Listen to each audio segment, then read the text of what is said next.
বাঘমাৰাছৰ block কমিটিৰ AYDFৰ ফালৰ পৰা এক বিশাল প্ৰতিবাদী কাৰ্যসূচী ৰূপায়ণ কৰে।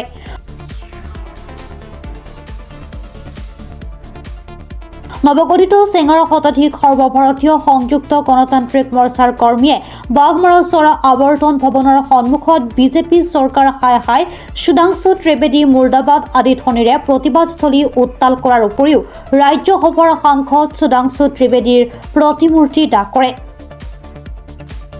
উল্লেখযোগ্য যে দিল্লী সাংসদৰ পবিত্ৰ মজিয়াত ৰাজ্যসভাৰ সাংসদগৰাকীয়ে ধুবুৰী লোকসভাক মিনি বাংলাদেশ বুলি কোৱা মন্তব্য কৰাৰ বাবে এই প্ৰতিবাদী কাৰ্যসূচী লোৱা হৈছে বুলি প্ৰতিবাদকাৰীসকলে জানিবলৈ দিয়ে।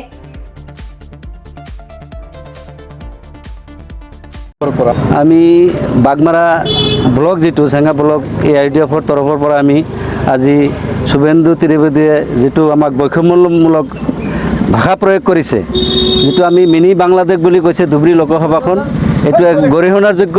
তেওঁ সাংসদ পদত থকাৰ কোনো উপযুক্ত মৰ্যাদা নাই, তেওঁৰ সাংসদ পদ খাৰিজ কৰিব লাগে। আমি লোকসভাৰ ৰাজ্যসভাৰ অধ্যক্ষক তেওঁৰ পদটো খাৰিজ কৰিবলৈ আমি ইয়াৰ এই চেঙা ব্লক কমিটিৰ পৰা ইয়াৰে পৰা আহ্বান জনাইছোঁ। গণতান্ত্ৰিক দেশত এনে মন্তব্য কৰা সাংসদগৰাকীক বিজেপি চৰকাৰে জবাবদিহি কৰিবলৈ বাধ্য কৰাব লাগিব বুলি মন্তব্য কৰে প্ৰতিবাদকাৰীসকলে। এইটো আচলতে বিজেপি চৰকাৰৰ এটা প্লেন, যেহেতু সুধাংশু ত্ৰিবেদীয়ে যিটো কথা কৈছিল আমাৰ ধুবুৰী মিনি বাংলাদেশ, তাৰ মানে এই জিলাখন আচলতে বিজেপি চৰকাৰে বাংলাদেশক দিবলৈ তেওঁলোকে প্ৰস্তুতি চলাইছে। গতিকে এই ক্ষেত্ৰত আমি গৰিহণা দিছোঁ যাতে এইটো কোনোপধ্যে সম্ভৱ নহয়, এইটো আমি কোনোপধ্যে মানি নলওঁ। কাৰণ আমি অসমীয়া, আমি অসম দেশত জন্মগ্ৰহণ কৰিছোঁ, এইটো যাতে কেতিয়াও বিজেপি চৰকাৰে বাংলাদেশৰ লগত তুলনা নকৰে তাৰ কাৰণে আমি বিজেপি চৰকাৰক সকীয়াই দিছোঁ। আৰু ৰাজ্যসভাৰ যিজন সাংসদ, সেই সাংসদজনৰ যাতে তেওঁৰ পদটো খাৰিজ হয় তাৰ বাবে আমি মাননীয় নৰেন্দ্ৰ মোদী ডাঙৰীয়াক আহ্বান জনাইছোঁ।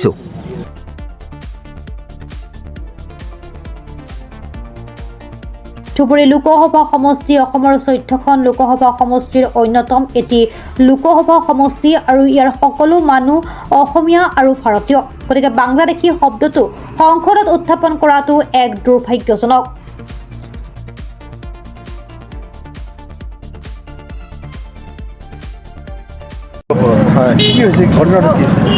ত্ৰিবেদী সুধাংশু এজন ৰাজ্যসভাৰ সাংসদ, কিন্তু তেওঁ এজন জাতিদ্ৰোহী, দেশদ্ৰোহী। তেওঁ ধুবুৰী লোকসভা সমষ্টিক সম্পূৰ্ণ বাংলাদেশী মানুহ বুলি আখ্যা দিছে। গতিকে তাৰ মানে আমি প্ৰতিবাদ সাব্যস্ত কৰিলোঁ আৰু তেওঁৰ প্ৰতিমূৰ্তি দাহ কৰিলোঁ। বিজেপি চৰকাৰৰ অনুপ্ৰেৰণাত তেওঁ যি বৈষম্যমূলক নীতি বা যি বৈষম্যমূলক ভাষা প্ৰদান কৰিছে, ইয়াৰ আমি তীব্ৰ বিৰোধিতা কৰিছোঁ। আজি আপোনালোকে প্ৰতিবাদ সাব্যস্ত কৰিলে কিহৰ উদ্যোগত কৰিলে? আমি প্ৰতিবাদ সাব্যস্ত কৰিছোঁ AYDF দলৰ চেঙা বাগমাৰা ব্লক কমিটিৰ জৰিয়তে আমি ইয়াৰ প্ৰতিবাদ সাব্যস্ত কৰিলোঁ। আপোনাৰ দাবী কি থাকিব?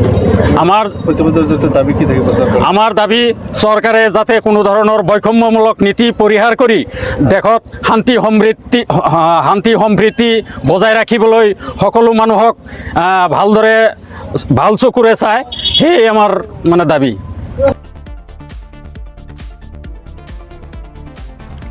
বাঘমাৰাছৰ পৰা নুৰজামাল হুছেইনৰ ৰিপৰ্ট, প্ৰাত টাইম ডিজিটেল।